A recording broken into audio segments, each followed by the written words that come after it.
Hi. Do you want the best players on the game? Wait, do you want the best player on the game? Bet on Ronaldo, get D-Money, get all the D-Money. So lads, if you want millions of coins, make sure you go check out my friends MMOGH, top link in the description down below. And make sure to use the code Vizeh for a cheeky 30% off. And I'll see you guys in the video. Let's go. Hey, what's up guys, we're here, and today welcome to 10 things we expect to see in FIFA 18 FUT Champions. Now, by far, FUT Champions is one of the best things and the biggest thing feature that EA have implemented into the FIFA franchise. It's like brought so many new levels into how to actually think of FIFA now, and it's their big step up to becoming an esports game, which of course, as a FIFA player or as a FIFA content creator, it is massive that it gets a lot more people that may not be that bothered about FIFA more into the game, playing more games and becoming more immersed into the actual franchise, and more looking forward to it in playing another FIFAs. Now last year, back in FIFA 16, it was terrible in my opinion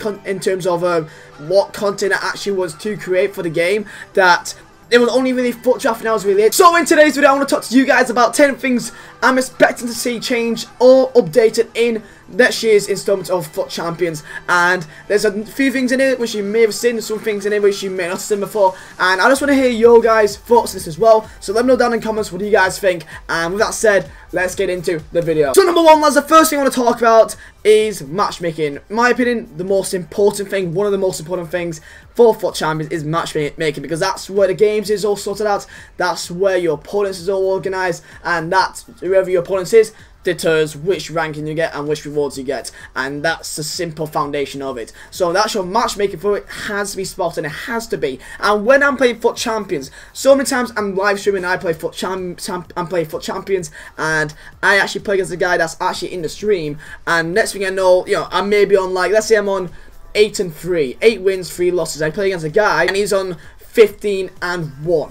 And that's happened before, and it's not just for me, it's for a lot of other streamers, a lot of other people as well, that their record is, you know, either really bad or average, and they're playing against a guy which is actually really good. And you can tell because they're dominating you in the game, possession-wise, and just keeping on the ball, they are dominating you. So matchmaking needs to be a lot more organised. At the start of the weekend, it's not really that important. Let's say Sunday afternoon, you're on Gold 2, and you want to try and make it to Elite. You've got like 10 games left, and it's on Sunday afternoon.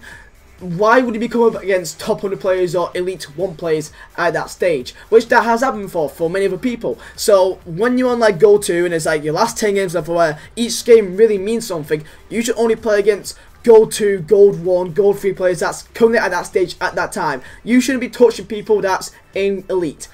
In my opinion, that's just what you shouldn't be doing until you make it to potentially Gold 1, and then you can potentially play against Elite 3, Gold 1, or Gold 2 players. It should be done in that kind of way. I know it's not as easy as that, but that's something that I want to see to make it more fair for all types of people in next FIFA. People saying that the ELO system should be like used a lot more, but if you make it too specific, then only top 100 players will play against top 100 players. It's not really a massive thing until you get into like the last 20 games. That's when every game means something. That's when you could be challenging for Elite, or if you're that good, top 100. So the first 15 games, it shouldn't be a massive thing. It should be quite, you know, the range should be quite big. But then when we get into the last 20, into the Sundays, into the Monday mornings, that's when it should be a lot more determined around where you are. So that's number 2, and this is something that I've seen said about quite often by other YouTubers and by other content creators, about a potential point system being implemented into the game so that there is no penalties, there is no penalty shootout, and that it's all based on, you know, if you draw the game, it could even make it to extra time, but if end of that 120th minute you're still drawing, end it as a draw. So you get 1 point if you draw, 3 points if you win, and 0 points if you lose. As far as I'm aware, there's no leagues in the world that, you know, there's no drawing in there, unless I guess you could say Champions League, but yet that's still in the group stage. There's still a drawing thing to that. You can still be using the same way for rewards that you get if you get this many points and you get Gold 1 or Gold 2. You can still be using the same way. There's so many times I play Weekend League, I play the first 10 minutes and I'm like, this guy's better than me, I'm going to try and win it on penalties. If it's like the last 10 minutes of the game, if I know that I should not be drawing against this guy right now, I'm going to try my best to try and, you know, take the game out and just end up on penalties. But when it's a 50-50 split, but sometimes you go the right way with your goalkeeper, your goalkeeper just decides to not save it. It's just a luck at that stage. And if EA wants to make FIFA FUT Champions into a more competitive thing, that if you're good enough, then you win the game. if they want to try and take that approach to it, then I can imagine a point system being implemented. And that leads me to number 3, still on topic of games, and that is the correct result. If you're winning a game and you get disconnected from EA servers, not disconnected from like your actual Wi-Fi, which it says that you've been disconnected at Xbox Live. No, if you get disconnected from the EA servers, and it says it is, if you're winning a game, then don't count that as a loss. Don't count that as a win. Count that as no games, which EA can do. They can make it so that if you're winning a game, you get disconnected from EA servers, count it as no game and play it again. Why can't I do that? Because so many times you watch pro players like Huge Gorilla, and that they make it 38-2, 39-1, and that they should be on 40-0, but because they got disconnected in like 1 or 2 games, they can't make 40-0, which is a pain in the ass. When you're players like me that's, you know, pretty average at the game, and that, you know, the one game you lose isn't as important. But when you're like a pro player that, let's say for FIWC qualifying or qualifying for regionals, every game means something, you can't have that bullshit going on. As I said earlier, if EA want to make it a esports ready game, take it more seriously as an actual esports product. So coming up at number 4, and this is going to be something that I want and I can see it happening at some stage of the game, and that is FUT Champions changing to a 4-day period from Friday morning to Tuesday morning. Now people will say that, well, it's not a weekend league at that stage, but it's so hard for normal people, I guess you could say, that has jobs and all that kind of stuff, or maybe goes to football matches. Like I go to a lot of away games. I can't play FUT Champions this year because I go to away games. I'm going to Oldham, so I take coaches across the country, and that if I miss out that entire Saturday or his Sunday game, that Sunday, catching up on 40 games of FIFA in FUT Champions, which every game is stressful as shit, and I've still got to edit videos and stuff like that. Or if you just like, that's just my situation, if you got an actual job, you work weekends, you work 8-hour, 10-hour shifts for like Saturday, Sunday or Friday, it's impossible for normal people to actually play it and still have some sort of like, in defense of that, you can say that, well, it's the best of the best that fights it out.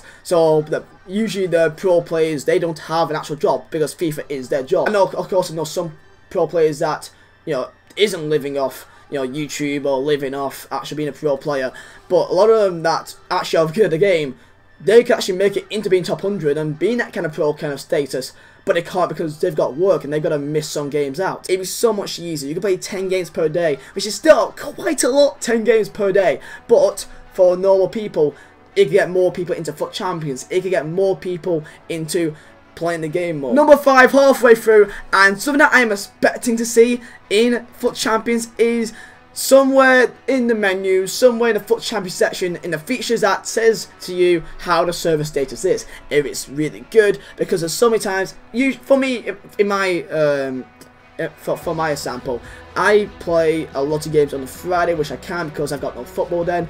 And then in the gameplay, the servers are fine then, but then when I actually end up playing it on a Saturday, or even worse on like Sunday midday or Saturday midday, there's literally, it's so bad. The touches aren't the same, the dribbles aren't the same, then they're taking input delays and that. I want to play to shoot and he just doesn't shoot the ball, and the gameplay is different at that time than when it is 5 hours later or the day before or 5 hours earlier. You can't have that in a game like this. So I would like to have it so that it says in the actual game how the servers are. Sometimes which the servers are really bad in that you literally go on Twitter and you see countless amounts of YouTubers and pro players complaining about the servers, complaining that it's slow, complaining that it's so laggy. We don't actually hear back from EA.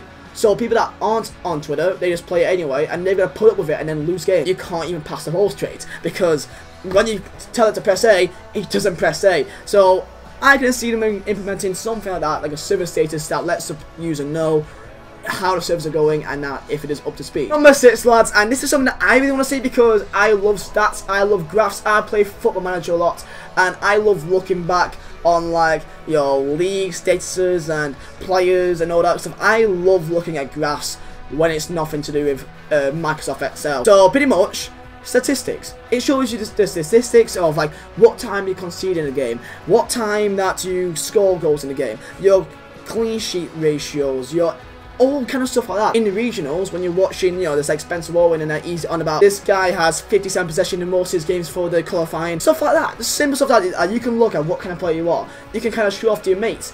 It doesn't need to be much. You could use sites like FootWiz that you can like type up your like, you know, your actual stats at the end of each game, and I love doing this. I like looking back on all that kind of stuff because I'm a geek like that. So I would love for them to actually bring up, because they've got the stats. All they have to do is just make it available to us. Number 7, lads, and this is something that really infuriates me, and it's just something that I just don't understand is even in the game. Never mind in FUT Champions, and that's stat boost cards. Just get rid of them. You can still use, like, if I look at right now, training items and players maximum 2 on starting 11. Why is there even an option to even put them in the first place? It should just not be a thing. And on topic of regionals, number 8, I think I'm expecting to see the FIWC Stadium used as a default stadium for FUT Champions. That means that whatever stadium that you have, your actual stadium for your club, it doesn't matter anything. When you play FUT Champions, when you're playing the FUT Champions mode, every single game is at the FIWC Stadium, which all games for the regionals that it always has been is played inside that stadium. The only reason why I'm bringing this up is because it's used in the regionals and in the actual event and the FIWC, so I can imagine this being a thing. Also, there's some stadiums that is just a pain in the arse to play against, like the Stoke City stadiums, like the weird ass diagonal lines kind of stuff. I guess people can say that, oh, it make it a bit boring, the same stadium every day of every FUT Champions, but I could just see them using the FIWC as a default stadium. And coming up at number 9, I brought it up earlier, and it's going to be ping. And that's going to be when you actually when you actually match up to your player, and you can see like the kits and stuff like that. It shows up in the middle, but there's enough space in there, you know, to put it in there. It's just what's a ping in the game. Usually, you know, it should be on 12, 15. It shows up like a it shows up a server, like a 5-bar thing, which that's, you know, that's helpful. Don't get me wrong, that's helpful. But the ping is also a massive thing as well. Sometimes you play against a player which has got a 4-bar, 5-bar latency, which shows up at the start of the game. But when you actually play against them, it's not as good as what it says it should be. I want to see, and not too sure about the actual odds of this happening, but you see it on a lot of other games, like Rocket League, and I believe there's also for you know, like League of Legends, and that is placement games, and that is before you actually, let's say, for the first week when FIFA 18 comes out, that you get 10 games as placement games, and that you play against anyone of any ranking, and that those 10 placement games deters what kind of actual rank you are. If you're a Gold 2 player, if you're an Elite 1 player, if you're a Silver 3 player, it actually lets you know what, you know, and also let the game know of how good you actually are, and that this will help them matchmake you in the actual FUT Champions. This will help you play against people that's actually your kind of level. So it's a good way for EA to actually tell how good of a player you actually are from your placement game. So lads, there you go. That is 10 things I expect to see or get updated in FIFA 18 FUT Champions. Let me know down below in the comments, what do you guys think? What did I miss out? Do you guys think I'm wrong with some of these things? Of course, not all these are confirmed, not all these, you know, it's going to be absolutely happening, but I expect most of these to be implemented, some things to be changed, and some things that I want to also change as well. So let me know down below in the comments, what do you guys think? Make sure to smash the like button if you guys find this helpful, and with that said lads, thank you guys for watching. My name is Vizeh. I'll see you next time.